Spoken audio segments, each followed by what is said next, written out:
శ్రీ గురుభ్యో నమ. పరమ పవిత్రమైన ఆత్మబంధువులందరికీ ఉదయపూర్వక నమస్కారం. నేను మీ కాలభైరవ స్వామి.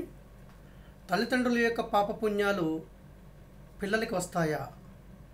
ఈ యొక్క ప్రశ్నకు సమాధానం ఇది. తల్లిదండ్రుల యొక్క పాపపుణ్యాలే కాదు, మన పితృదేవతలు, మన తల్లికి సంబంధించినటువంటి వారు చేసినటువంటి ప్రతి పాపానికి, ప్రతి పుణ్యానికి సంబంధించినటువంటి కర్మ ఆ యొక్క తరతరాలలో వస్తున్నటువంటి వారు తప్పకుండా అనుభవించాలి. ఉదాహరణకు మన తండ్రి గారు బ్యాంక్ అకౌంట్లో ఒక 10 కోట్లు ఉందనుకోండి. ఆ యొక్క 10 కోట్లు ఎవరికి వస్తుంది అంటే ఆ యొక్క తండ్రి గారికి సంబంధించినటువంటి వారసులం మనం కాబట్టి ఆ డబ్బంతా మనకే వస్తుంది. అలాగే ఆయనకున్నటువంటి పొలం ఏదైనా ఉన్నా, ఆస్తిపాస్తులున్నా వాటికి వారసులం మనమే అవుతాం. ఇది సత్యం.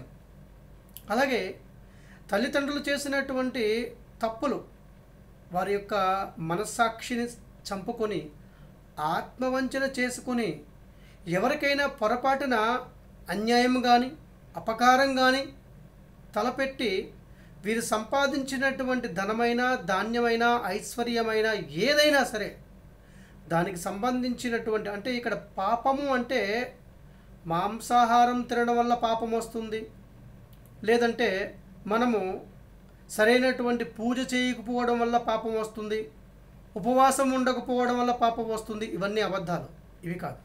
పాపము అంటే మన వల్ల మరొక వ్యక్తి ప్రత్యక్షంగా కానీ పరోక్షంగా కానీ ఏడవకూడదు, బాధపడకూడదు, నష్టపోకూడదు. ఇది పాపం అంటే.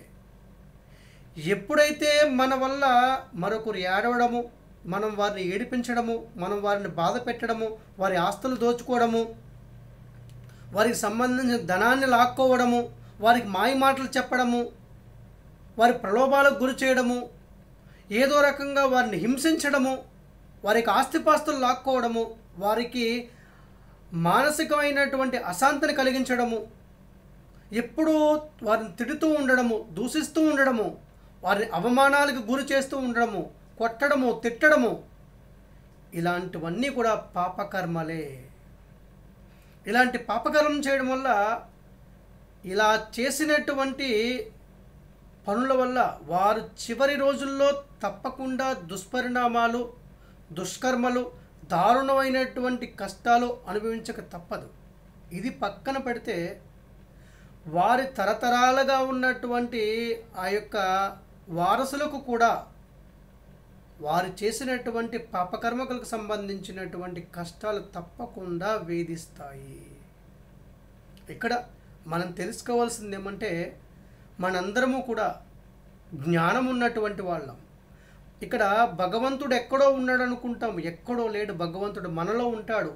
మనం చేసేటటువంటి ప్రతి మంచి పనిని కూడా శబాస్, ముందుకు చేయి నువ్వు అని చెప్తుంది మన అంతరాత్మ. అదే భగవత్ యొక్క శక్తి స్వరూపం.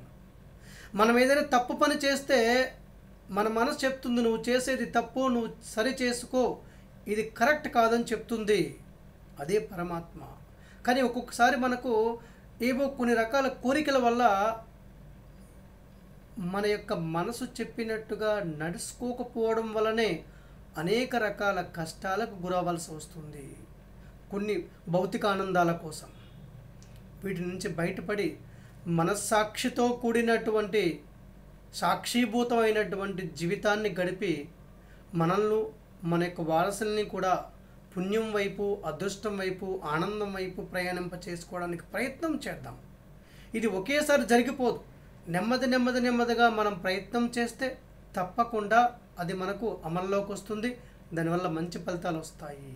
ఇతరులను దూషించడం తప్పు. ఇతరులు మనం లేనప్పుడు వారి గురించి చెడుగా మాట్లాడడం కూడా తప్పే. అది మన మనసు కూడా చెప్తుంది. ఇవన్నీ కూడా మన మనసు చెప్పినట్లుగా మనం ఎప్పుడైతే నడుచుకుంటామో తప్పకుండా మనకు ఎలాంటి దుష్పరిణామాలు, పాపాలు కూడా రాకుండా ఉంటాయి. అలాగే ప్రతిరోజు కూడా తప్పకుండా మీరు చేయండి, మీ పిల్లలతో చేయండి. భగవంతుడి యొక్క నామస్మరణ తప్పకుండా చేయాలి ప్రతిరోజు. ఎందుకంటే మనము ఉదయం లేచిన దగ్గర నుంచి మరలా రాత్రి పడుకునే వరకు మనకు ఉండేటటువంటి అనేక రకాల పనులు ఉంటాయి మనకు. అయినా కూడా సమయం చూసుకొని భగవంతుడి యొక్క నామాన్ని రోజులో కనీసం ఒక 20 నిమిషాల్లో 30 నిమిషాల్లో జపం చేస్తే మనకు సద్బుద్ధి కలుగుతుంది, సదాలోచన కలుగుతుంది, సత్ప్రవర్తనతో మన జీవితం అంతా కూడా మారుతుంది. అలాగే మన కాలభైరవ గురు గంటల పంచాంగం రాష్ట్ర వ్యాప్తంగా అన్ని పుస్తక పూజా సంబంధించినటువంటి షాపులలో ఈ యొక్క గంటల పంచాంగం దొరుకుతుంది. దాని లోపల సులువైన తేలికైనటువంటి ఎన్నో పరిహారాలను మనం చెప్పడం జరిగింది, సూచన చేయడం జరిగింది. వాటిని పాటించండి, మీ జీవితాన్ని ఆనందమయంగా చేసుకోండి. మీ అందరికీ కూడా లక్ష్మీ కుబేర స్వర్ణాకర్షణ భైరవ స్వామి వారి యొక్క దివ్యమంగళాశీస్సులు లభించుగాక. శుభం భవతు.